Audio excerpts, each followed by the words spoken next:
Viņš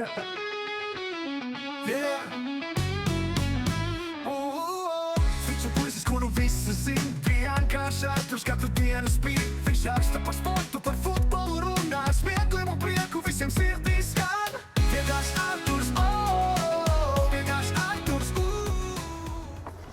Tā, nu ko, draugi, čau visiem. Lielais viesis šodien ar mums ir pirms spēles Rīga pret Araratu. Paldies tev, ka atradi laiku, paldies tev, ka piekriti. Un jā, bišķīt parunāsim par tavu profesiju šodien. Bišķīt vairāk, bišķīt mazāk kaut ko par pārējo. Nedaudz tomēr mēģināšu arī aizskart kaut kādas interesējušās tēmas, bet vairāk par tevi parādīsim, kāda ir tava profesija. Ko tu tur dari, tad, kad tu gatavojies tam visam, tad kā tas viss notiek aizkulisēs, un jā, es ceru, ka jums patiks arī. Tā kā tā. Čau. Čau. Čau. Tā kā tā, nu pastāsti varbūt sākumā, kas bija tas, kas lika tev iemīlēt šo spēli? Nezinu, tur kaimiņš, brālis, tēvs, nezinu, kā tu tiki, varbūt Ronaldo, nezinu, tev, kas bija tas, kas tevi atvilka uz šo spēli? Ronaldo, tas pat brazīliešu Ronaldo, tas nevarēja būt. Tas nevarēja būt, jo esmu pārāk vecs, lai tajā laikā viņus redzētu tiešraidē vai televīzijā. Es pirmo reizi ar futbolu saskāros, kopš sevi atceros, tas ir apmēram 91. 92. gads. Tā, lai cilvēks saprastu, man ir 41 gads šobrīd, un pirmo reizi televizorā es skatījos Eiro 1992, kad ļoti sensacionāli uzvarēja Dāņi. Un mēs ar tēti vienistabas dzīvoklī skatījāmies tiešraides vēlos vakaros, kad bērnam jau ir jāguļ, bet es atceros, ka viņš man atļāva negulēt, kas man bija wow, yes, uzvara. Un atminos, kā Dāņi triumfēja šajā fināla turnīrā, un tā kā tētis teica, bet tu zini, ka pasaulē ir stiprākie vācieši, jo tas bija 90. gadā pasaules kausā. Man negāja kopā kā bērnam, kā varbūt lielākā, teiksim, zemeslodē Vācija stiprākā, bet mazākā vienībā, kur Vācija atrodas arī iekšā, bet vācieši zaudēja Dāņiem tieši finālā. Tā kā tas bija tāds mans pirmās pārdomas un pirmā fanošana par futbolu. Tad arī, laikam es teikšu tā, ka divos virzienos es sekoju līdzi futbolam. Viens ir, tajā laikā, lai atkal cilvēks saprot, ka nav nekāda tur netieši, ļoti maz tiešreižu un nav nekādas iespējas skatīties futbolu un tā tālāk. Manam tētim bija literatūra un pamatā bija krievu valodā. Tāpēc, ka vienkārši tā bija, jo tā bija pieejama literatūra, un es skatījos visādas futbola grāmatas, futbola rezultātus, skatījos, kā Rīgas Daugavai veicās padomju laikos. Var teikt, ka es pat fanoju. Tu zini, kā es vedu ar pirkstu pa tiem rezultātiem, un pēc kārtas, piemēram, tur martā, tur tāds rezultāts, aprīlī tāds, un es nezinu, kā beidzas tā sezona, un es izspēlēju tā virtuāli. Kas mūsdienu futbola menedžeris, bet tikai caur grāmatu, un tad skatos beigās tabulu, tur Rīgas Daugava, tur tādā un tādā pozīcijā. Tāpat par Kaunas Žalgiriju, tur ir mūsēji, viņi spēlēja padomju savienības augstākajā līgā, kamēr Daugava spēlēja tikai otrajā līgā. Grāmatas, visi tie gada grāmatas un kalendāri, tādas lietas, un otrais virziens, ja runājam par klātieni, par futbolu, tad mana tētis, ja mans vectēvs Daugavpilī, viņš mani un manu brālēnu regulāri veda uz futbola spēlēm Daugavpilī.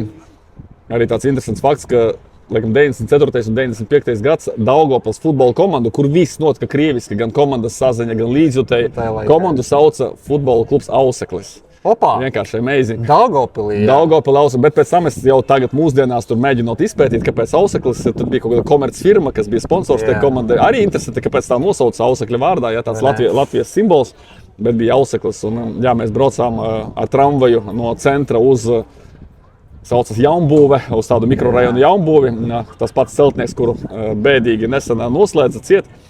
Tur mēs skatījāmies visas Daugavpils futbola komandas mājas spēles. Man bija tā, ka man eksistēja tikai un vienīgi futbols. Bija tā, ka nospēlēja spēli sestdienā, un tad bieži vien bija tā, ka nākamajā nedēļas nogalē ir izbraukuma spēle. Braukāt tajos laikos, degviela, naudas nav, vienkārši nereāli. Un tu gaidi 2 nedēļas līdz nākamajai mājas spēlēt, jo zini, pēc 2 nedēļām sestdienā atbrauks tur Rēzeknes, Vairoks. Vai Rīgas konto, tas vispār tur viss. Un tas, kas tribīnēs notika, tā atmosfēra, ka tu veči runā un tu tā kā sīkais klausies. Vienkārši tā ir futbola mīlestība līdz pašām saknēm. Varbūt tā būs kā lielīšanās, bet es bērnībā dzīvoju kā tāds mazais angļu puika, ka angļi varētu līdzīgi pavadīt savu bērnību ar līdzīgām domām. Latvijā tas ir ļoti reti sastopams. Kaut gan arī es pats pazīstu cilvēkus, kuriem līdzīgi kā man, vienkārši mūsu nav tik daudz Latvijā. Kāpēc nav tik daudz? Oi, smagāk, nē, tad vajag 5 stundas.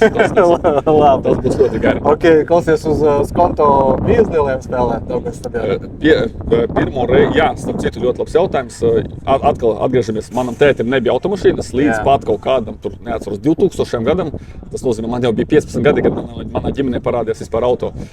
Bet mēs tik un tā ar tēva fanātismu, tēva futbola mīlestību mēs bijām jau 1992. Gada septembrī. Tikko es to stāstīju, ka mēs skatījāmies, kā Dāņi vinna Eiropas čempionātu, un Dānija tajā pašā gada rudenī, burtiski 2 mēnešus pēc uzvaras finālā par Vāciju, Dāņi vinnēja Eiro, vinnēja finālā Vāciju. Dāņi atbrauc uz Rīgu, un mēs no Daugavpils braucām ar sabiedrisko transportu, droši vien, ka vilcienu. Jā, tur tāpat, nu labi, pat tās nianses. 0-0 nospēlējām. Un, protams, ka tas arī tāds būsts uzreiz, ka wow, uz visu dzīvi, ka Latvija nospēlēja Eiropas čempioniem. Es noticēju mūsu futbolam, es sapratu, ka mēs varam ļoti daudzas lietas izdarīt. Man šausmīgi patika atmosfēra Daugavas stadionā. Tagad arī, lai cilvēki saprastu, man liekas, ka tagad bērni attīstās daudz ātrāk. Tur visi gadžeti, viņiem tur smadzenes strādā, tur pārtika cita. Man tajā laikā bija 7 gadi. Nu, manuprāt, tajā laikā 7 gadi tas ir tas pats, kas tagad 3 vai 4 gadi. Un tas ir mans subjektīvs, tas nav medicīniski pierādīts, bet man tā liekas. Bet es kā pa miglu atceros, kā visa tā Daugavas stadiona tribīne bija noklāta ar Latvijas karogiem. Tagad tas nav tā kā ierasti. Varbūt Dortmunda, Borussia karogi līdzīgi plīvo. Okay, viņi nebija tik lieli, tie bija klasiskie Latvijas karogi, bet es atceros, ka viņi bija 10. Jo vienkārši man kā mazam bērnam, wow, sarkanbalts, sarkanais karogs, visi bļauj sarauj. Un mēs nospēlējām ar Eiropas čempioniem 0-0. Tas viss garais ceļojums uz Rīgu, pēc tam, nezinu, pa nakti tur gulēju droši vien vilcienā mājās. Tas atstāja visu mūžu iespēju. Tā visā tribīne, kas ir apkārt, kad bija vēl agrāk. Jā. Tur cilvēki bija jūra, vienkārši arī jāsaprot, ka citu izslēžu nebija. Un cilvēki gāja arī uz futbolu arī 90. sākumā. Labi, tur pēc etniskā principa tur jautājums, kas gāja, bet dzirdot atmosfēru, dzirdot sarauju un Latvijas karogus, es domāju, ka arī latvieši. Skrēja bišķiņ, jā. Bija, pat 7 gadu vecumā bija. Un tad, labi, Latvija-Spānija bija pēc pāris mēnešiem atkal 0-0. Tur es, diemžēl, biju saslimis un nedevos. Bet, principā, pat, kad mums nebija automašīnas, mēs diezgan daudz 90. gados, un arī, kad atklāja Skonto stadionu, man liekas, ka tad, laikam, bija pirmais brauciens ar automašīnu, kad Skonto nu pat atklāja. Tas varēja būt 2001. gads, Latvija, Beļģija. 0-4 mēs zaudējām, bet man vienalga arī patika tas lielais jaunais Skonto stadions. Likās, wow, tāds stadions arī var tikt uzbūvēts Latvijā. Jā, tās ir bērnu emocijas, ko tagad nevar, jo tagad visiem viss ir vienkārši uz paplātes. Tur aizbraukt, tur vecāki aizved savu bērnu uz Camp Nou vai vienalga uz Bernabeu, un tu vairs negūsti tās emocijas. Man tā bija vienkārši milzīga pasaule. Citas iespējas pilnīgi, jā, vai ne? Tā, jā, klausies, no kā mācījies vispār? Kad sāki šo te profesiju dziļāk, vairāk tajā tikt, bija no kā mācīties, nezinu, kaut kādas arī kaut ko studēji, kaut kādā veidā tur? Bet tu precizēji žurnālistika vai komentēšanu? Komentēšanu. Bet, ja godīgi, es arī par žurnālistiku uzreiz varu pateikt, ne komentēšanu žurnālistiku, ko es neesmu studējis. Jā. Nu, vistuvākais, kas ir, tas ir sociālo zinātņu fakultātē LU, bet es tur neesmu studējis. Es pazīstu ļoti daudz vai vairākus foršus čaļus, kas arī strādā žurnālistikā no turienes. Es vispār neesmu ar to saistīts, bet savai aizstāvībai varu pateikt 2 lietas. Pirmā lieta, ka caur praksi un pašmācības ceļā māku novērot, skatīties, kā šajā arodā labākie strādā un kaut ko paķert priekš sevis. Tā ir viena lieta. Otra lieta, skolas laikā es biju spēcīgs matemātikā, braucu uz valsts matemātikas olimpiādēm un ņēmu godalgotās vietas, līdz ar ko arī šobrīd mans pamatdarbs ir saistīts ar finanšu pasauli, skaitļi un tā tālāk, kas arī palīdz žurnālistikā. Bet man te pašā laikā padevās arī domrakstu rakstīšana. Man audzinātāja bija latviešu valodas un literatūras skolotāja.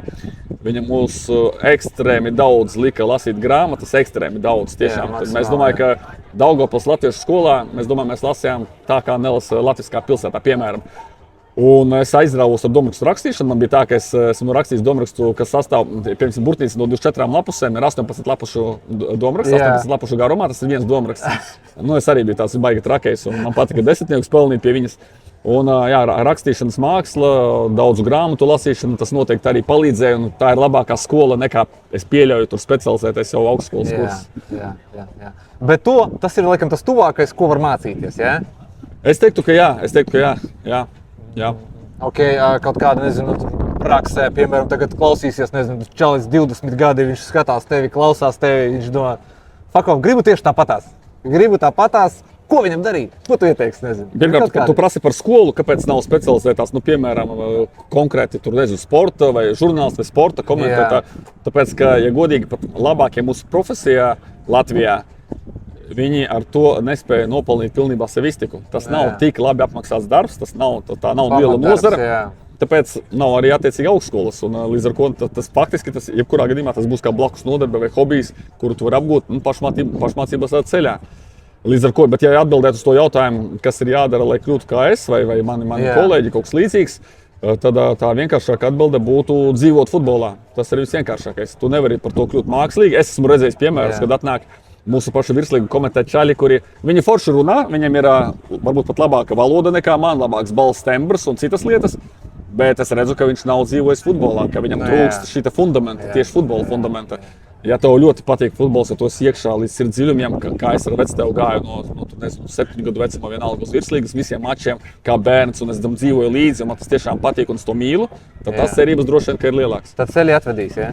Nu, vajadzētu tā notikt, ja. Jo iespējas tiek dotas visiem īstenībā šajā rodā, jo es vēlreiz teikšu, viņš nav tik super apmaksāts, un bez mazliet katram ir iespēja izmēģināt savus spēkus. Jā, klausies, kaut kāds ir kāds stulbākais, es laikam neesmu dzirdējis. Ir kaut kāds stulbākais, ko atceries tās, tā izgāzies vienkārši, vai kaut ko tā sastāstīja, nezinu, kaut kas bija tāds, kas palika prātā kaut kādā spēlē, kad vienkārši tā samuldēja, pēc tam domāju, ko es tur pateicu? Man pavisam nesen ar visu manu super lielo pieredzi, jo es komentēju jau vairāk nekā 10, jau gandrīz 15 gadus es komentēju futbolu, un iedomājos pat ar tādu pieredzi visu mūžu sekot līdzi futbolam. Nu, pat bija RFS spēle izbraukumā, lai piedot Riga fani, kas skatās, jo šodien Riga spēlē ar armēņiem. Bet RFS spēle bija Ziemeļīrijā, es komentēju TV4 no biroja attālinātā formātā. Un Mārtiņš Čigurs no distances uzsita pa vārtu stabu. Bumba atlēca pie Mārtiņa Čigura, un viņš iedabūja bumbu vārtos. Un man kaut kā, es tur komentēju, aizrāvies, un tajā brīdī, kad ir gols, tev jāieslēdz cits režīms, tev jāpaceļ balss tonalitāte, tev jārunā emocionālāks, tev jāapskatās kaut kas īpašs, lai skatītājiem patiktu. Un man likās, ka arī pretinieki, ka viņi tur sāk celt roku kā aizmugure. Bet, ja tu pats izdarīji sitienu un bumbu pie tevis atlēc, pat teorētiski tā nevar būt. Un es tur ierunāju, ka jāskatās, vai nav aizmugure. Nē, gols ir ieskaitīts.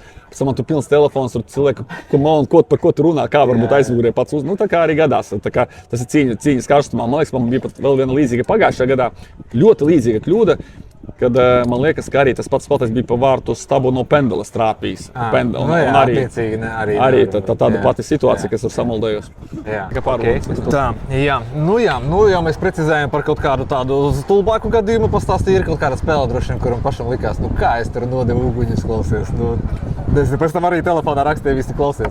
Šitais bija vienkārši. Laikam ir jāatzīst, ka mēs ar kolēģi Arkādiju, kad divatā komentējam, tad tie ir labākie mači. Mēs viens otru labi komfortabli, par to mēs arī varam parunāt. Es teikšu, ka gan tur katram ir sava specifika. Divatā, manuprāt, to var izdarīt kvalitatīvāk. Bet konkrēts piemērs bija pirms vairākiem gadiem. Diemžēl man neturas tik labi tie gadu skaitļi, bet pirms gadiem 4-5 teikšu pret Ungāru vicečempioniem Kečkemēt, tepat Skonto stadionā, kad Riga pēc zaudējuma viesos izrāva gan papildu laikā uzvarēja. Mēs tur ar Arkādiju nodevām uguņus, bet tur jāsaprot arī, ka tur bija tas fons, atspēlēšanās, līdzjutēju reakcija, jo mēs komentējam no stadiona. Un tas ļoti ietekmē apkārt, visi lec kājās. Un tā bija spēle, kurā Gauthier Mankendā iedeva mūža maču. Un visi skandē tur Mankendā, un Mankendā tur apspēlē vienu otru. Mēs tur vienkārši tā, tāpēc gribu pateikt to, ka tas nav tikai no komentēta atkarīgs, arī no apkārtējiem apstākļiem, lai mēs rīktīgi nodotu.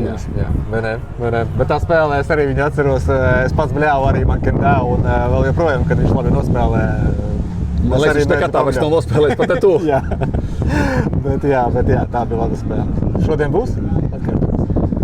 Šodien es papētīju datus, jo es biju Erevānā uz spēli pret armēņu čempioniem, un man likās klātienē, ka mūsu komanda ir nedaudz tā kā eiropeiskāka, nobriedušāka, kura katru gadu Eirokausos spēlē tālākās fāzēs. Un man likās, ka viņi ir ņemami par spīti tam, ka 0-2 Armēnijā tur bija ļoti specifiski ielaisti vārti, tādi kuriozi. Bet es papētīju pēc tam datus, kas ir ļoti arī svarīga lieta, manuprāt, futbola žurnālistiskā, ar vēsu prātu, atmetot kaut kādas emocijas. Un es papētīju, un viņi baigi nopietnā komanda ir īstenībā. Viņi gan bumbu māk kontrolēt, piespēļu kultūra ir augsta. Viņiem ir arī pieredzējuši ap 30 gadiem visi spēlētāji gandrīz. Un tāpēc man ir bažas, ka šodien varētu arī neizvilkt. Bet vlogā pirms spēles dot prognozi un visi skatās, kad spēle ir notikusi, tas jau ir tā. Tur jau no dīvāna būs vienkārši teikt. Jā. Bet tas, ka būs ļoti smagi, tas ir skaidrs. Ok, labi. Tā, varam par tiem diviem komentētājiem, es tev varu pastāstīt, sevišķi tev interesē tā profesija. Gatavošanās laikam ir diezgan identiska, tāpat tev jābūt atbildīgam par to skatītāju un tev jāsagatavojas kaut kādi fakti, vienalga jāizdara savs mājasdarbs, bet tieši jau runāšanas procesā, komentēšanas procesā ļoti būtiska atšķirība, kad ir divatā, tu runā tikai 50% laika apmēram, kad tu esi viens pats, tu runā 100% laika. Un vismaz man šausmīgi lielu bonusu divatā komentēt iedot tas, kad runā kolēģis. Jā, es ar vienu ausi klausos, ko viņš runā, lai mēs tā kā esam saskanīgi, lai es varu paturpināt viņa domu. Lai to pašu nepasanāk pateikt tieši tā, lai gan arī pat labākiem tas tā reizēm gadās, ka tu bišķiņa aizpildi.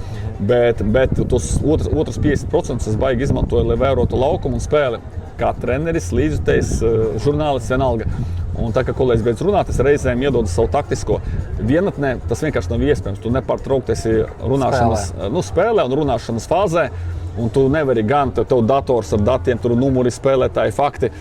Tev jārunā, jādomā, ko pateikt tālāk. Tad ir laukums, tu nevari tik labi to taktiku noķert. Un tādā ziņā arī reizēm negribas ironizēt par to, bet kādreiz virslīgas preses konferencēs treneris tā pajautā žurnālistam ar pretjautājumu. Ko tu domā, kā mēs tu taktiski spēlējam? Man gribas pateikt, nopietni tu man vaicā, es tomēr esmu darbā komentēju, es nevaru tik kompetenti, es cenšos, bet man neesmu tādā līmenī, lai varētu ar to multitaskingu. Bet, kad divatā komentē, es varu pavērot, kas notiek un iedot savu ekspertīzi, kas reizēm, manuprāt, skatītājiem varētu būt interesanti, ka tu pretinieki dara tā un tā, viņi ar to flangu vairāk uzbruk vai vienalga, tad kaut kādas interesantas nianses. Klausies, Edmunds Novickis vispār gatavojas virslīgas spēlēm, vai tas notiek ikdienas darba rutīnā kaut kādā?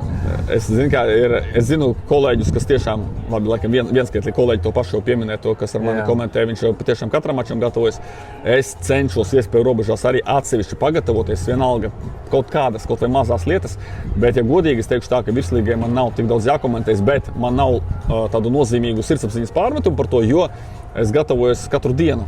Es to varu, ja vēlāk interesēs, es varu izlaikt kompi, parādīt savu failu, kur man ir vienkārši visas sezonas statistika, dosjē. Un man tā ir priekšā.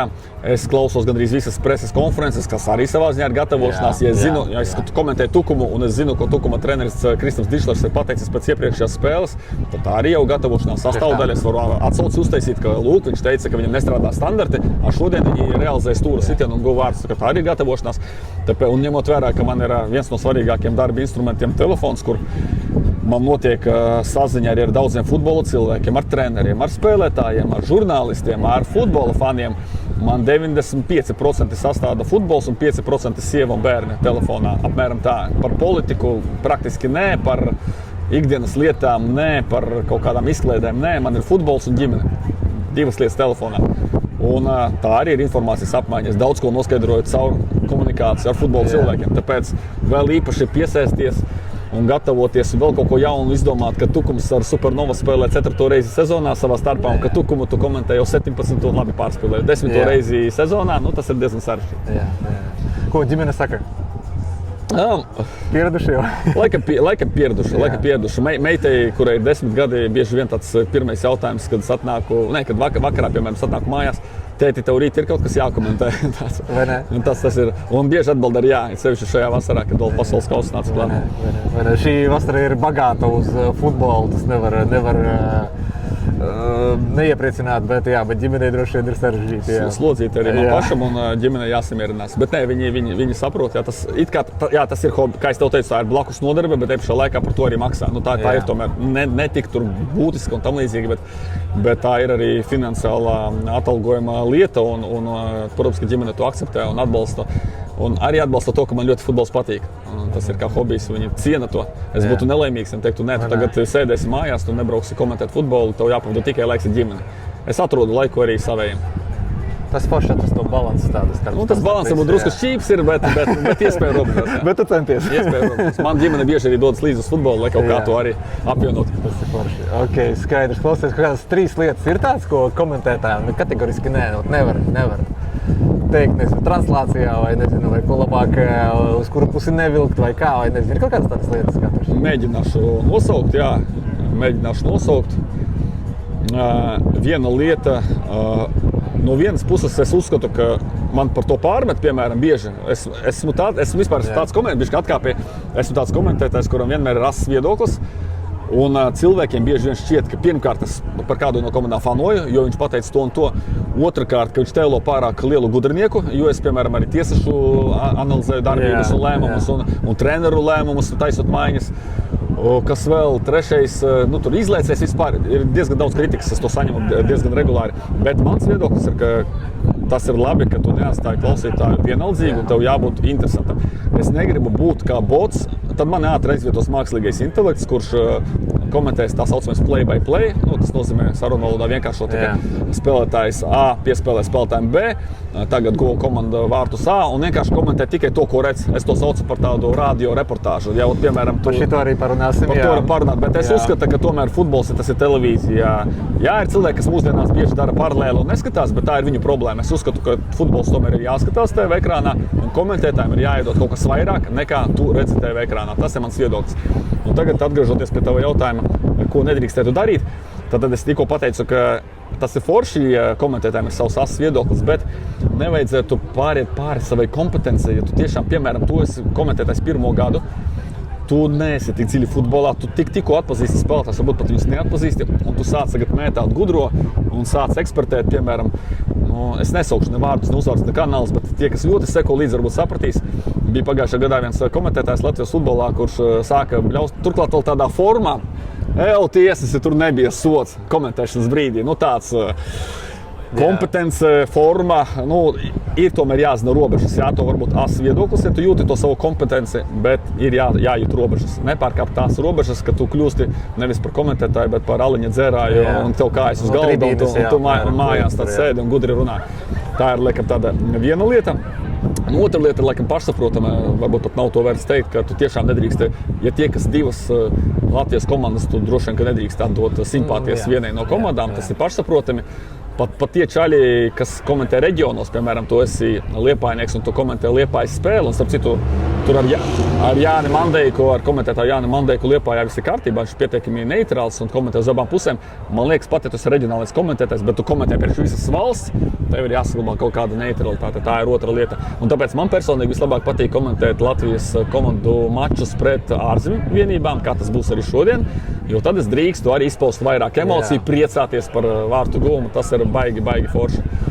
Un trešā lieta, ko es teikšu, tu jau man arī vaicāji par to gatavošanos, vai man jāgatavojas virslīgai vai nav jāgatavojas, tad trešā nedrīkst tomēr negatavoties. Vienalga kādā formātā, vai tu kā esi pilnībā futbolā cauru dienu, ja tu neesi, tev nesanāk kaut kādu iemeslu dēļ, bet tu gribi pamēģināt, tad vismaz piesēdi pie galda, pasēdi pusotru, 2 stundiņas minimums, papēti, kas tur notiek ar tām komandām, kāds bija sastāvs iepriekšējās spēlēs, ko treneri teica pēc spēles, kāda ir tabula, iegrimsti tajā mačā, lai tu atnākot, tu apmēram zini, ka šitos es ļoti labi pazīstu, ka tu jūties komfortabli, nevis, ka tu sāc tagad iepazīt sastāvu spēles laikā. Pat izrunāt nevari beigās. Jā, arī tā ir gadījies, jā.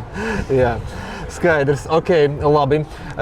Moments bija par to, kad man liekas, ka Spānijā vai kur bija tā, kad viņiem lielākoties tie komentētāji, palabo man, ja man nav taisnīgs, kaut kur esmu dzirdējis vienkārši, tas nav tā, kad akmenī iekalts, kad viņiem tie komentētāji ir tā, ka viņi komentē spēli, un ja ir pasaules kaut kāds eksperts, tā kā bijušais futbolists vai vēl kāds, tad viņš komentē tās darbības, ko dara paši futbolisti.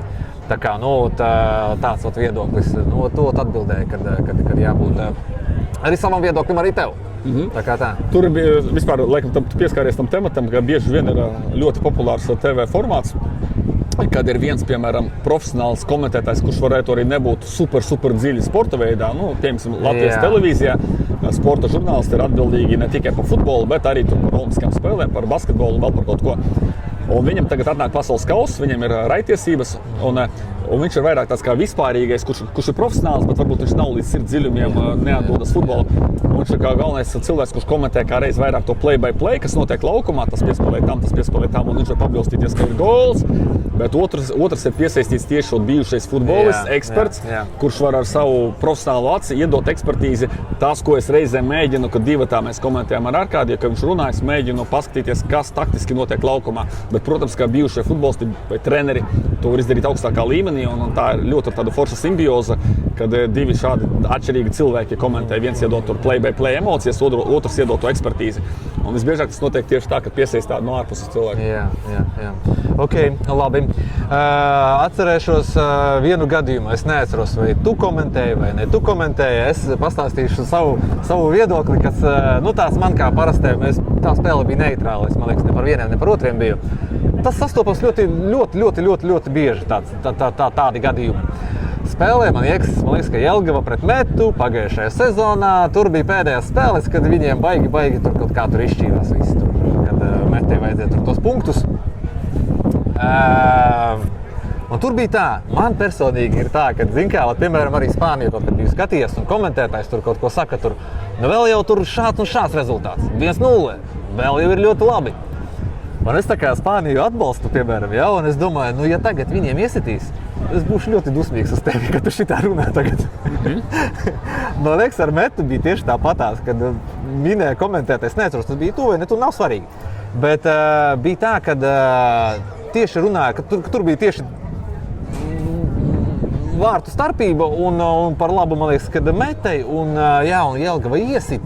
Un tieši bija pateiks, ka vēl pagaidām ir šitā, un vairākas reizes tas bija akcentēts. Un es tās domāju, ja es būtu, tur vienas otras komandas, atbalstītājs, tad visdrīzāk, un tieši iesita, saproti? Un es tās domāju, Ja tā tiešām bija, starp citu tā varēja būt Jelgava Meta pagājušajā gadā viena no pēdējām kārtām, un Jelgavnieki realizēja to ļoti traku brīvstienu. Es pat domāju, ka tu sāki runāt Jelgava Meta, es domāju, tu man par kaut ko citu vaicāsi. Nē. Tu vari, ja tev sanāk, ielikt iekšā šito te vlogā, jo tur bija crazy, vienkārši traks gols Jelgavnieku spēlētājiem no Čehijas. Un es tāds paliku uz atvērtu muti. Un tas arī es esmu daļēji neprofesionāli, bet daļēji tas bija ļoti sirsnīgi. Pēc tam tur sociālos lika arī sporta centrs to video, jo tas bija tiešām smieklīgi arī no komentēšanas viedokļa. Jo es nespēju nocert tam, kas notika. Bet tur runā, man liekas, par tā saucamo piesaukšanu. Tur runā par piesaukšanu. Arī labs moments, ļoti labs moments. Principā, kā lai noformulē? Es teikšu tā, ka ja Latvijas izlase spēlētu izšķirošo spēli par iekļūšanu kaut kādā lielā fināla turnīrā, piemēram, Latvija-Īrija, un rezultāts ir 1-0 18. minūte, laikam es nerunātu tādā manierē, ka tagad 10 minūtes vēl mums jāiztur, un mēs piepildīsim sapni, un mēs visi brauksim uz fināla turnīru, jau varat kravāt somas. Tādā ļoti atbildīgā, bet bišķi zemākā līmenī un mūsu lokālajā futbolā. Labi, sāksim arī ar vēl citu lietu. Tas piemērs par Latviju-Īriju, es to nedarītu aiz cieņas par tiem, kurus tas satrauc. Pats esmu absolūtākais zinātnes atbalstītājs, un es neesmu sazvērstības teoriju piekritējis, es neticu horoskopiem, un es neticu visādām citādām muļķībām. Un līdz ar ko arī piesaukšana principā ir totālākā muļķība, tas nav nekādā veidā zinātniski pamatots. Ja es pateikšu vienalga jebko, tas ietekmē tieši neko notiekošo laukumā. Bet vēlreiz aiz cieņas par tiem līdztiem, ka viņi jau domā, mēs tūlītās noturēsimies virslīgā, un komentētājs pasaka, ka viņi tūtām, un tad it kā piesauc, un tad Meta izkrīt ārā no virslīgas. To es it kā argumentu saprotu, bet es jau tā it kā cenšos tā ļoti pragmatiski to visu darīt, un tā kaut kā.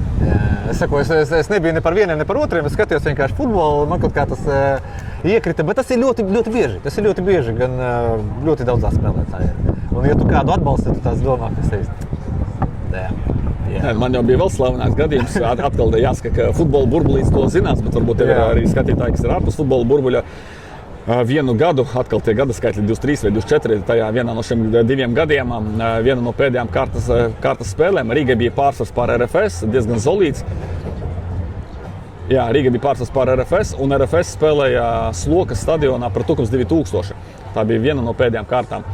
Un 86. minūtē RFS vārdsargs šausmīgi kļūdījās, izskrēja līdz laukuma vidum, tur bija pielīs laukums, viņš aizslīdēja garām bumbai, un Tukuma spēlētājs iesiet tukšos vārtos, un rezultāts kļūst 4-3 Tukuma labā. Un situācija bija tāda, ka RFS jau bija mīnusos, un ir 3-4, viņam pat neizšķirs, jau var teikt, var norakstīt, pilnīgi norakstīt. Un pat, ja RFS vēl uzvarētu, vēl tur kaut kā bija jānotiek pēdējās 2 kārtās. Un es pateicu tiešraidē frāzi, ka tagad mēs jau varam kronēt čempionus, viss RFS ir cauri, un Rīga ir čempions. Un RFS tajā spēlē no 3-4 izrāva 5-4 uzvaru. Iesita kompensācijas laikā centra aizsargs Žiga Lipuščaks 2 golus, uzvarēja 5-4. ar visu to joprojām Riga bija vadībā tādā kruīzā normāli. Un Riga vēl tur pēdējās 3 kārtās, laikam 2 reizes neuzvarēja. Supernova apakšdaļas komanda sensacionāli 1-1 un pēdējā kārtā Valmierā. Stadionā, Un Valmierā pēdējā kārtā neuzvarēja. Faktiski viss bija Riga rokās un RFS kļuva par čempioni. Un pēc tam man šo ļoti ilgi pieminēja un RFS arī Boss Arturs Milos vienmēr par mani pasmējies un atsūta šo video. Kad viņš saka, ka es gribu uzlabot savu noskaņojumu, viņš to paklausos. Jā, tieši, kur Paulis tieši aizgāja pasēdēt. Jā, Paulis arī tajā laikā bija laikam ļoti laimīgs. Jā, skaidrs, ok, labi tā, kaut ko vēl gribēju pajautāt tev. Tūlīt izlidoja ārā no galvas. Tēmas, ja tev vajag. Tā, man izlidoja no galvas. Tā, vai šitās ārā? Tā, par objektivitāti. Tik ilgi šajā sfērā. Kā var palikt? Kas jādara, lai paliktu objektīvam? Ne uz vienu, ne uz otru pusi. Kā tas ir? Mani heiteri pateiks, bet viņš jau arī nav objektīvs. Nē, kā lai pasaka, ja godīgi atkal lielīšanās, nelielīšanās, es varētu atbildēt, ka tas ir uz pieredzes pamata, bet ja godīgi es no pirmās dienas, ja es esmu darbā, man nav kaut kādas motivācijas piepalīdzēt vienai komandai komentēt, ko es varu iegūt. Piemēram, spēlēs Jelgava Tukums, un es teikšu, ka jelgavnieki ir šitie feinie puikas, cik viņi glīti spēlē, kā Barcelonā Tukumnieks tikai lauž kājas un spēlē neglītu futbolu. Lai gan, piemēram, tā nav, bet es šādi pavēršu. Es bojāju savu reputāciju, es esmu nepatiesi pats pret sevi, un es arī, man nav nekāda ieguvuma, nav nekādas loģikas. Tāpēc es vienkārši, labi, Riga RFS, es saprotu, tas tāds ļoti sensitīvs jautājums, jo 2 vadošie klubi, lielākie klubi, viens otru sportiski neieredz, bieži izšķir nianses. Bet arī šajā gadījumā es nesaņemu nejūtu nekādu nevajadzību, ne loģiku neredzu tam. Un arī pats pret sevi. Es vēlos vienkārši baudīt futbolu, es gribu redzēt sišanos. Godīgu cīņu. Un es gribu būt labs komentētājs. Mans mērķis ir būt labam komentētājam. Es varu būt pat ārpus, es pat atzīšos, lai ir taisnīga saruna, godīga saruna, var būt pat ārpus komentēšanas. Piemēram, ikdienā es paskatos tabulā, tur vienai komandai par otru 4 punktus. Es domāju, būtu labi forši, ja līderi šodien 2 punktus zaudētu punktus. Bet komentējot, tas neizpaužas. Es varu komentēt arī pateikt, ka droši vien, ka vairums līdzteika, kas neatbalsta vienu otru komandu. Tādā formā es varu pateikt, gribētu, lai šodien tur Riga vai RFS neuzvar tā. Bet iekšēji vai sāk tur kaut kā, nezinu, tiesnešu lēmumus tur apšaubīt kaut kā, ka Reku viņš palīdz vienai otrai komandai vai pats savas simpātijas, antipātijas, tas vienkārši ir bezjēdzīgi. Vienkārši kāpēc par šito pajautāju? Jo bija šis gadījums, kad Supernova RFS, Jā. Tavs raksts par šo te varam visu. mierīgi par jebkuru tēmu runāt. Jā, kad, labi, tas ir tur viens, es nezinu, tur būs kaut kādas tālākas darbības šim storijam vai nebūs, tas ir cits jautājums, bet pēc tam droši vien tāpatās ir jākomentē, ir tāpatās abas komandas jākomentē, tāpatās treneriem tur preskonferencē jāuzdot jautājumi. Kā tur ir tā dzīve tālāk pēc šādiem storijiem? Kā tur ir? Labākais jautājums pagaidām mūsu sarunā no tavas puses nopietni. Jo šis ir tiešām ļoti labs jautājums un atbilde ir tāda, ka nav vienkārši. Tu ļoti precīzi noformulēji, ka tev jāiet ar viņiem, jārunā, jāstrādā. Mēs esam vienā, var teikt, dro, patīk vai ne, bet Latvijas futbols nav tik plašs un mēs esam visi kopā. Un, protams, ka vienkārši nav. Atkal atbilde būs pēc patosa izklausīsies, ka es mīlu Latvijas futbolu vairāk nekā šos cilvēkus. Un ja es jūtu, un pat varbūt es kādreiz kļūdos, bet ja es jūtu priekš sevis, ka ir sarkanās līnijas pārkāptas, ka tas čakarē mūsu futbolu, tas čakarē arī manu profesiju. Ja mēs turpināsim brist purvā un darīt neglītas lietas, pēc 5-10 gadiem tur, skatītāji novērsīsies, sponsori novērsīsies, kāds mecenāts, kurš atbalsta futbola klubu, vēl novērsīsies, tas arī galu galā man ir profesija nāk par sliktu, bet pirmajā vietā ir mīlestība pret Latvijas futbolu. Un ja es jūtu, ka ir aizgājis par tālu, es varu kļūt ļoti nepatīkams pat tiem cilvēkiem, ar kuriem es esmu tāpat kā ar tevi pasēdējis kopā kafejnīcā. Es ar daudziem futbola cilvēkiem, kāds teiks, kā tu vari saglabāt objektivitāti, es vienkārši nenovēršos ne no viena. Es varu satikties ar dažādu klubu cilvēkiem, arī privāti, parunāt par futbolu, tā ir mana mīļākā tēma, bet ja es redzu netaisnību, jau pēc nedēļas es šim pašam cilvēkam, ar kuru mēs kopā esam dzēruši kafiju, es varu pateikt, šis klubs rīkojas negodprātīgi vai neglīti, vai te ir kaut kas aizdomīgs, un man ar to nav problēma. Tāpēc arī es bieži lasu par sevi tur ļoti neglītus arī komentārus, ka Reku, ja viņš nerakstīs pareizi, tad viņu tur Riga nepaņems uz izbraukumiem. Tādas lietas arī es ar to saskaros. Tad pavisam īsi atbildot, es gribu braukt ar Riga, gribu braukt ar RFS, gribu braukt ar Liepāju, jebkuru komandu, lai atrastos futbolā, lai atspoguļotu futbolu. Un par to ziņāt. Es esmu futbola vēstnesis, ziņotu sekotājiem futbola līdzjutējiem. Tas ir mans galvenais driveris, jeb mana galvenā motivācija. Bet pateikt, ka ar to viņi mani tagad ir nopirkuši, un tagad es neko sliktu nepateikšu par Rīgu. Pilnīgi nekādu problēmu. Nekādu ar to problēmu. Bija interesanti, ka man jau tā kā ierakstīja pasažieru sarakstā uz Rīgas spēli Armēnijā, un Rīga tajā nedēļā bija spēle par taudu Rīga Auda, un man jākomentē Rīga Auda.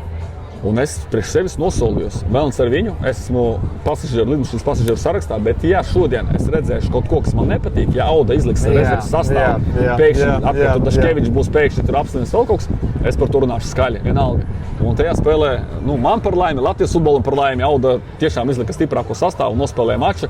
Jā, man nepatika, ka Audas aizsargi pieļāva 2 stulbas kļūdas, un tu uzreiz sāc domāt, tur ir kaut kāda zemūdens akmeņi vai nē, un tā tālāk.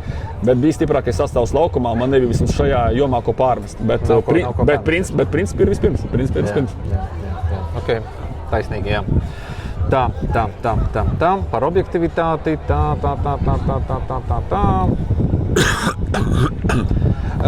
Par šo te pašu bišķīt paturpinot klausies, mēs tiešām varbūt gribam uzzināt to, kāda ir tā bedre, cik dziļa. Varbūt nemaz negribam uzzināt. Par kuru bedri tu runā? Par šito pašu vispār bedri, par tiem klubiem, par visu savstarpējiem klubiem un tur vispārējo. Tā, es nezinu, es neko negribu teikt, bet vienkārši, zin kā, ja tas aiziet tālāk kaut ko sāk rakt, tur telefons sarunas, banku izraksti, tur vēl kaut kas maksimāli dziļi tas aiziet. Nezinu, tur... Es to teikšu, varbūt no citas puses piebraukšu, jo ja es sākšu runāt par konkrētiem, ne tāpēc, ka es negribētu runāt par konkrētiem klubiem, vienkārši tad, kad ir gara saruna, ja es pasaku par vieniem un jāpasaka par otriem. Es drusku no citas puses pieeju šim jautājumam. Protams, ka Latvijas klubu futbols ir trausls. Gan šie te, kā mēs ar kolēģiem nodēvējam klanu cīņas, Rīga pret RFS un draudzīgie klubi un tā tālāk, tas ir viens, bet vispār kopumā uz ko turas klubi. Jo, ja būtu tā, ka visi virslīgas klubi, piemēram, vai vadošie visi klubi būtu pašpietiekami, ko tas nozīmē? Pašpietiekami, ka viņu budžets veidojas no televīzijas ienākumiem, no līdzstēm nopirktām biļetēm un tā tālāk, no transferiem un visa pārējā, un nav nepieciešams šis te viens bagātais cilvēks, kurš uztur klubu, tad es varbūt pat kaut kā, nevis asāk rēģētu, bet kā lai pareizi noformulē, es uzskatīju tā, jā, ar šo problēmu ir jācīnās, jo jebkurā gadījumā mums ir forši klubi, viņi ir pašpietiekami, bet ar šo problēmu jātiek galā. Šajā gadījumā ir bišķi sarežģītāk, joprojām es ar to cīnos, un mani kolēģi ar to cīnās, bet es saprotu, ja mēs nokausim kādu no klubiem, tur nav apakšā tā fundamenta. Tur nav apakšā fundamenta, ir tikai viens cilvēks, viens, otrs, trešais cilvēks. Tāpēc Latvijas futbols ir trausls, jebkurā brīdī var tas pats notikt ar dažiem klubiem, kas notika ar Rīgas Skonto futbola klubu Ventspils un Spartaks. Valmiera ir atdzīvojusi, es visu cieņu, cerams, ka arī atgriezīsies virslīgā, bet Latvijas klubu futbols ir trausls, un tā ir galvenā lieta. Un, protams, ka gribas, lai futbols ir absolūti tīrs, lai mums ir veselīgā cīņa, lai nav fārmu klubu un tā tālāk, bet arī jāsaprot, ka šī ir individuālo cilvēku klanu cīņa, un viņi viens par to tur cīnās un dara šādas lietas. Noteikti es uzskatu, ka ir ielaista problēma, noteikti, ka futbola federācija arī jāuzņemas atbildība, un ar šo jācīnās vairāk nekā žurnālistiem. Pagaidām, man liekas, ka žurnālisti vairāk cīnās nekā oficiālās personas, vai arī viņi cīnās post factum, kad jau ierauga, ka problēma ir samilzusi, tad viņi cīnās, bet ar to jānodarbojas pašā sākumā. Jā, ok, klausies, tu tiec pie ruļiem virslīgai, tavs top 3, ko tu pamainīsi?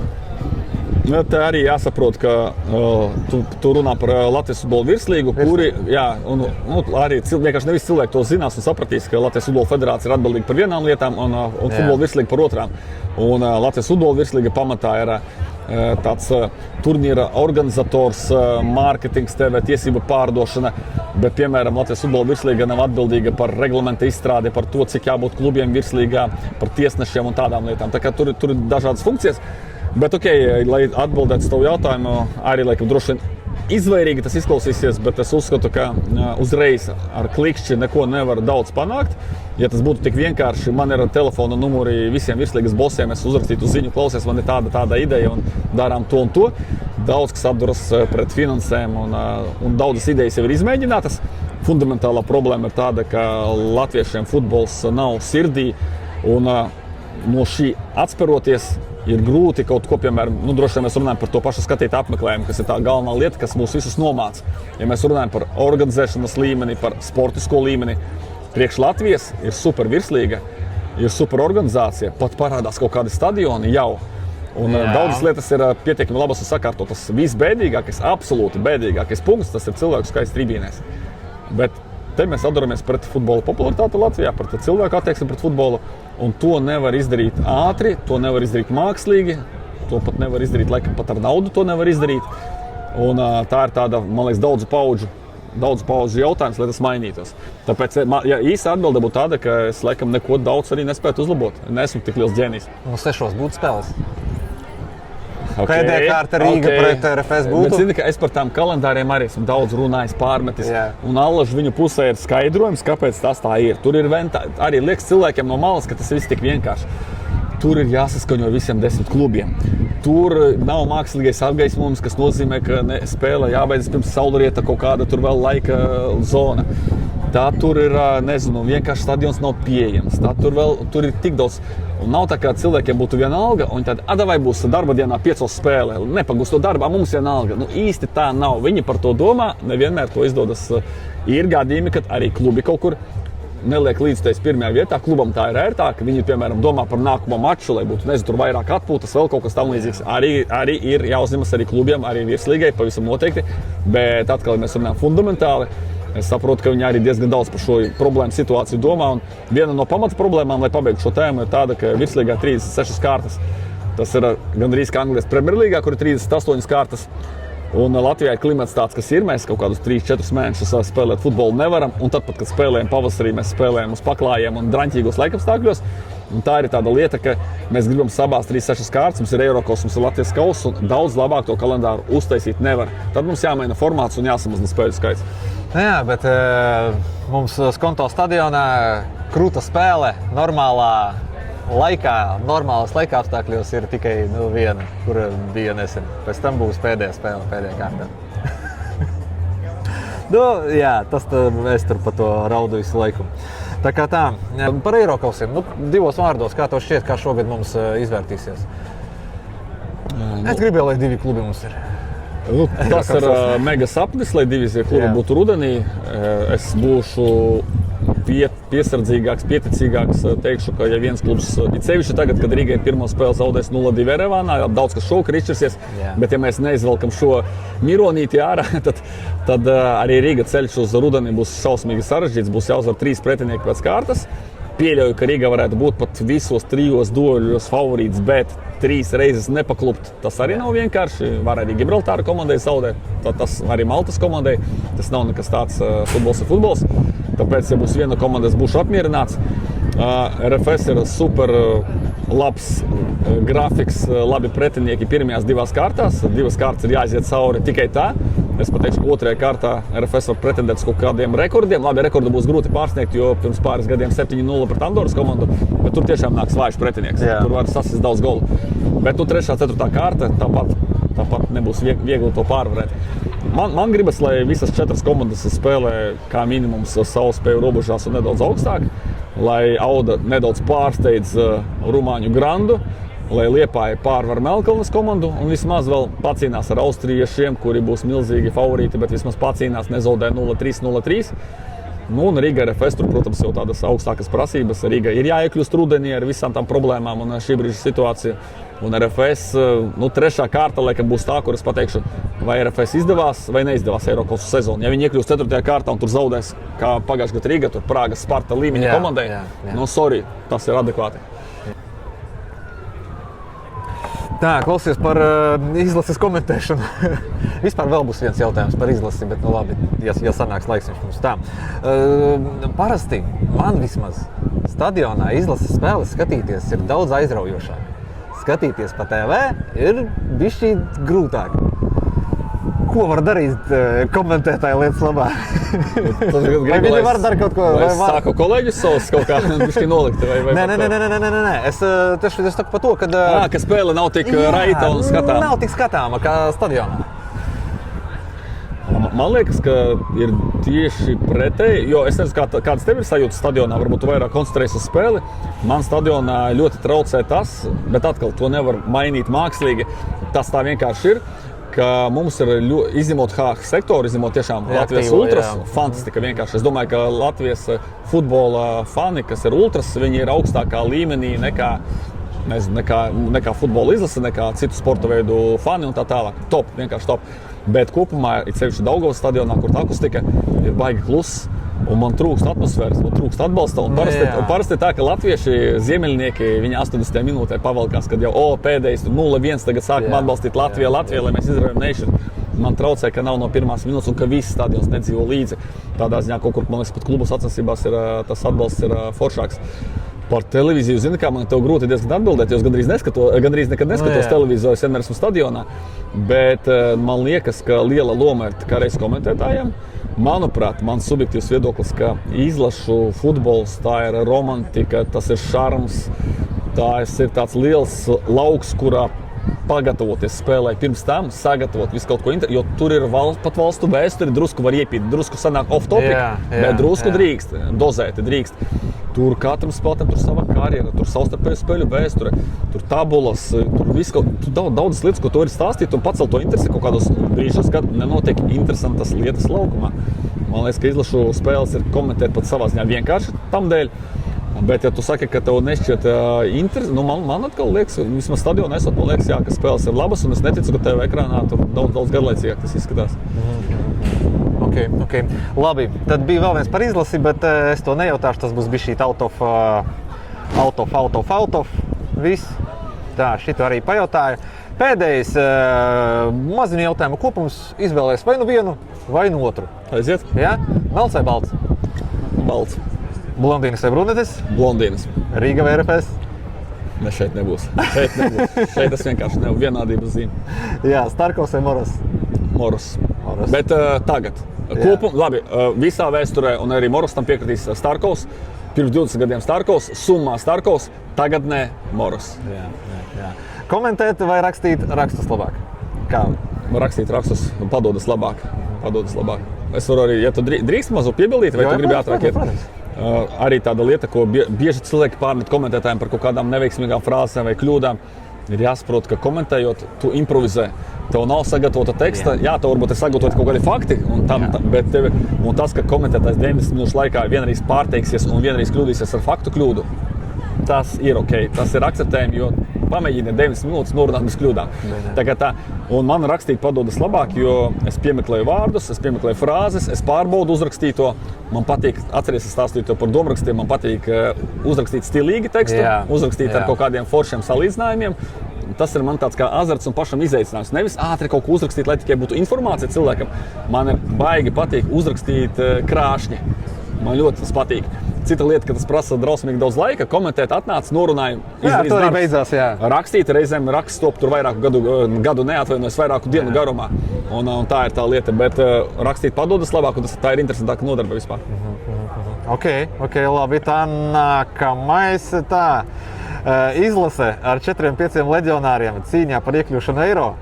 Vai bez leģionāriem un 4. Baltijas valstā? Bet tā ir, zini, kā piedod, ka es neuzreiz neatbildu, bet tev jāprecizē, kas ir 4-5 leģionāri, ja viņiem... Paspēlēšu pie mums.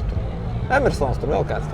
Tad es tomēr teikšu, tas otrais variants, ka spēlējam ar savējiem. Bet, ja runa ir par, piemēram, latviešu vai Latvijas cilvēku bērniem, kas ir dzimuši Anglijā, Īrijā, un ja tu redzi, ka vismaz pat, ja viņš cirkina gadījums, viņš laikam nerunā latviski. Bet, tas der? Es teiktu, ka tas der. Es pateikšu arī divas lietas. Pirmkārt, lai viņam ir pašam interesi atgriezties tajā vidē, varbūt viņš atkal atcerēsies savas saknes, un viņa vecāki ir dzimuši Latvijā.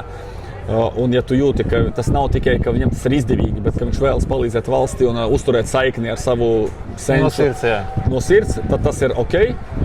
Tā ir viena lieta. Otra lieta jāatzīst, ka es šajā pat otrajā punktā esmu pats nedaudz mainījies. Kādreiz man bija pilnīgi vienalga, ko dara citi, bet es redzu, kas notiek Eiropā, kas notiek pasaulē. Visi šo izmanto. Mēs rudenī atkal spēlēsim ar Armēniju. Tur ir agresorvalsts produkti. tur ir argentīnieši, tur ir no Āfrikas spēlētājs viens vai vairāki, tur ir arī no Dienvidamerikas, arī šodien spēlēs armēņu komandas sastāvā kolumbietis, pēkšņi aizmirsu nacionalitātes, šķiet, ka kolumbietis. Un tur ir 6 no 11 spēlētājiem laukumā armēniski, un turklāt viņiem pat nav, ko es minēju, šīs pat saiknes, ka tur senči būtu dzimuši vai vēl kaut kas, varbūt kādam ir, bet lielākoties nav.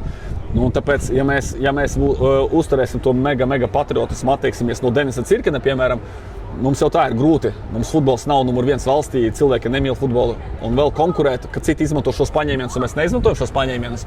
Šeit tas esmu kļuvis elastīgāks. Jā, bet Emersona gadījums? Ja godīgi, Emersona gadījums ir pat tāds robežu gadījums, jo viņš ir precējies ar latvieti, viņam ir bērns, nezinu, kādas viņš būs tautības, bet ja viņš būs latvietis, nu, ja viņš ir apņēmīgs pilns arī mācīties latviešu valodu, tad varētu būt ok. Bet laikam esmu pret, kad vienkārši cilvēks nospēlē 5 gadus, tad viņš brauc citu, nu viņam vispār nekas neinteresē, viņš nav arī otrā pusīte, pilnīgi tikai tāds algotnis, tad pret algotņiem, jā, tad pret. Ok, labi. Nu un pēdējais, futbols vai miljons? Futbols. Mūsdienās arī es atvainojos visiem, kas skatās, kuriem varbūt arī netik labi ar finansēm, kaut trūcības, es to visu labi saprotu, bet manuprāt, vairums cilvēku, kuriem ir ar veselību viss kārtībā, kuri ir skolā apgūšu vielu un tam līdzīgi, mūsdienās var nopelnīt naudu. Es neteikšu, ka ļoti viegli, bet par sevi es varu pateikt, ja es nebūtu futbola žurnālists un es nestrādātu finanšu pasaulē, man kaut kā šķiet, ka es vēl 3-4 virzienos varētu strādāt un pelnīt sev iztiku. Tāpēc nopelnīt tu vari, ja būtu miljons, man ir bail pašam, ka es palaistos, ka cilvēks sāktu slinkot, es sāktu neko nedarīt un tikai baudīt dzīvi. Vai pa labu būtu beigās vēl, jā? Beigās tas pats, kas tu zini, kas notiek ar tiem, kas vinnē miljonu loterijās. Bieži vien viņi noiet no tām sliedēm un es varētu un arī nebūtu labāks. Tā kā labāk es esmu futbolā, es spēlnu, strādāju, esmu kustībā, tas ir veselīgāk. Super, paldies tev liels! Ejam skatīties, kā tur ies tev tālāk un pieslēgsimies jau pašai studijai. Aiziet! Super, paldies liels! Paldies!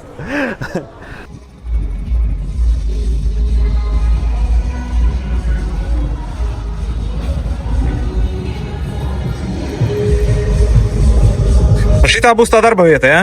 Jā, dators, te ir daudz informācijas. Ieslēdzu arī pie strāvas, ja nu kas. Bet labākās vietas klausies, ne? Jā, vienīgi, ka Eirokausas te būs arī droši vien diezgan skaļš, tepat ir tribīnes tuvu, un reizēm arī tā, ka tev grūti sevi dzirdēt, lai gan, protams, ka šis ir balīgs, jā.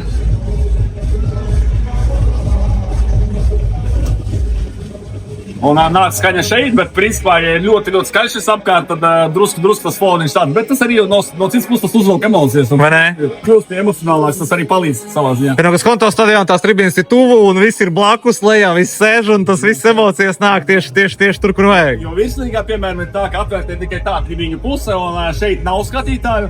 Un tad tā vientuļi sēdi, var mierīgi, nezinu, tur uzpīpēt, bez māsēm uzpīpēt, bet kopumā. Jā. Un tā.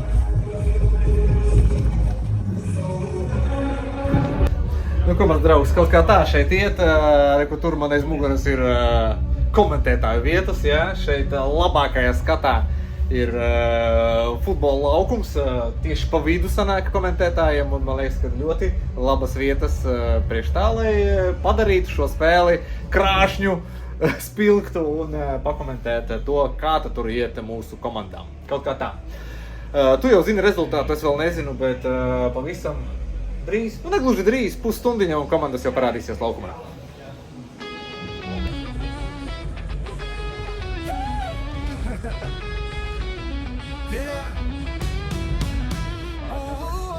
Viņš ir puisis, kuru visi zin, vienkāršāk, kurš katru dienu spīd. Viņš raksta par sportu, par futbolu runā, smiekliem un prieku visiem sirdīs skan. Vienkārši Arturs, vienkārši Arturs, vienkārši Arturs, la la la. Vienkārši Arturs, hei jā. Vienkārši Arturs, tu esi zvaigzne, mums savi blogi dzīvi padara krasainu. Ar futbola un futbola stāstiem vienmēr jautri, tu esi mūsu draugs. Nu, kaut kā tā, mans draugs, tas viss notiek, kur aizmugurē man var redzēt, sāksies tūlīt studija. Ir pasaukts arī speciālais viesis, Edvards Emsis, jā, kurš ir laikam paspēlējis Armēnijā, tāpēc kurš gan cits, ja ne viņš varētu pastāstīt skatītājiem labāk, kā ir, kādas ir tendences viņu spēlē, ar ko viņi atšķirās, kam būtu jāpievērš uzmanība, tāpēc man liekas, ka ļoti labs viesis un, nu jā, kaut kā tā tas viss notiek. Redzat man aizmugurē tagad.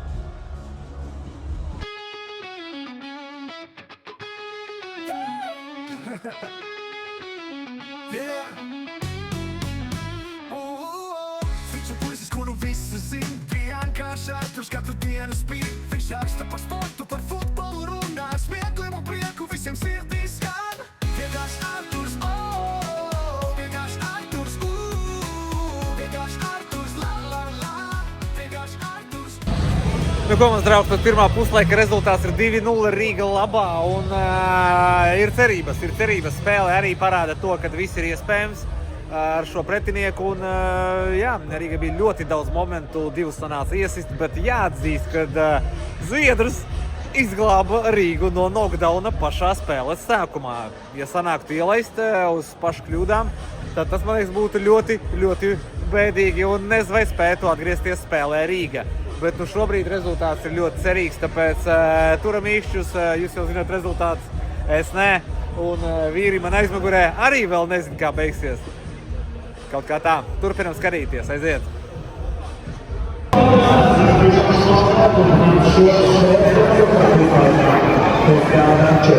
Skrienam tālāk, parāda ceļu, kur mums ir jāiet.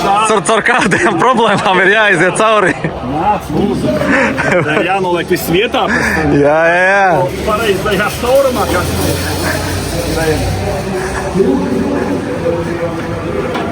Nu, kā tev pirmais puslaiks? Varbūt kaut kur pietrūka enerģijas komentēt tas par sevi, bet ja runājam par futbolu super, ka līdz no pirmās minūtes pavilkās. Ieslēdzās, jā. Latviešu sindroms, kā 80. minūtē mēs sākam atbalstīt arī Rīga mačos, tā ir bijis, es atceros pret 19. gadā par Kopenhāgenu. Rakels gol vārtus, manuprāt, 1-0 un vajadzēja vēl tikai vienus, un tad tikai visi sāka bļaut pašās beigās. Šeit pirmās minūtes, un tas palīdz Rīga. Tas palīdzēja arī Zviedrim, ne pašā sākumā? No, tur, man liekas, arī gan vācu meistarība, gan pretinieka neprecizitāte, kur ir vislabāk. Tur baigi nospīdēt, tur varēja viss beigties īstenībā. Vai ne? Varēja beigties viss, jā. Jā, bet nu cerīgi, tagad galvenais neatlaist un tā turpināt. Es teiktu, vajag jaunu ofensīvu, jo ofensīva vēl noplaka. Pirmā puslaika beigās un it kā samierinājās, ka 2-0, tagad 50-50 spēle. Ir vajadzīgs atkal jauns azarts un jauna ofensīva. Ar jaunām emocijām jādodās tālāk. Sāksies, bet man kolēģis iesāk. Jā.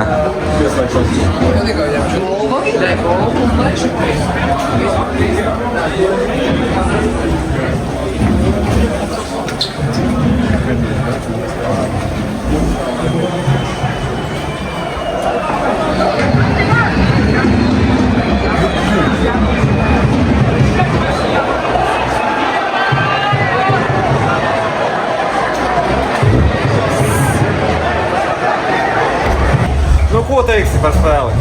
Es teikšu, ka šajā profesijā, par ko mēs runājam ar tevi komentētāju profesiju, šādi brīži ir visgrūtākie. Arī spēles galotnē, kad tev jāturpina komentēt, tu nedrīksti pārāk sašust par tiesnešu lēmumu, tu nedrīksti sašust par mūsu spēlētāju kļūdām, tu nedrīksti pārāk par rezultātu, tev jānostrādā līdz galam. Arī tagad ar tevi jārunā par maču, kurai ļoti briesmīga pēcgarša un pirmais, ko gribētos vienkārši nulīs maliņā klusumā. Jo es esmu arī tas cilvēks, kas šausmīgi pārdzīvo, kad Latvijas komandas spēlēs Natovskās skatuves, vienalga vai izlase vai klubi, un tās visas neveiksmes šausmīgi grauž, un es nespēju tikai būt profesionāls komentētājs, kurš strādā, izdara savu darbu, saņemot savu naudu un visa pārējais naudu. Tomēr visi čaļi pazīstami, tur ir Andris Raisovskis, Antonis, bail iedomāties, kā Krišjāns Viedis jūtas Orals par pirmo spēles kļūdu, tā kā šausmīgi žēl. Jā, man arī. Bet neliekam tādu punktu. Turpinās Eirokols un tiktu, ka Rīga izdarīs to, ko paveic RFS pirms dažiem gadiem, kad RFS arī zaudēja pirmo kārtu Čempionu līgā un uzvarēja. Nu, toreiz ne 3 pretinieks, jo viņiem vēl bija tāda izlūks, ka vienu kārtu izleida. Rīga ir jāpaveic 3 pretinieki, bet principā ceļš tāds pats, kādu RFS iekļuva tad Eirokols rudenī. Ok, turam īkšķus un tiekamies stadionā, draugi. Paldies tev liels, kad šodien atļauj pavadīt šo laiku ar tevi, paskatīties no malas, kā tas viss notiek no iekšienes. Un, jā, paldies tev, ka dari tādu lietu. Paldies tev, ka interesējies. Jā, super. Paldies tev liels un cerams mūsējā. Super, paldies.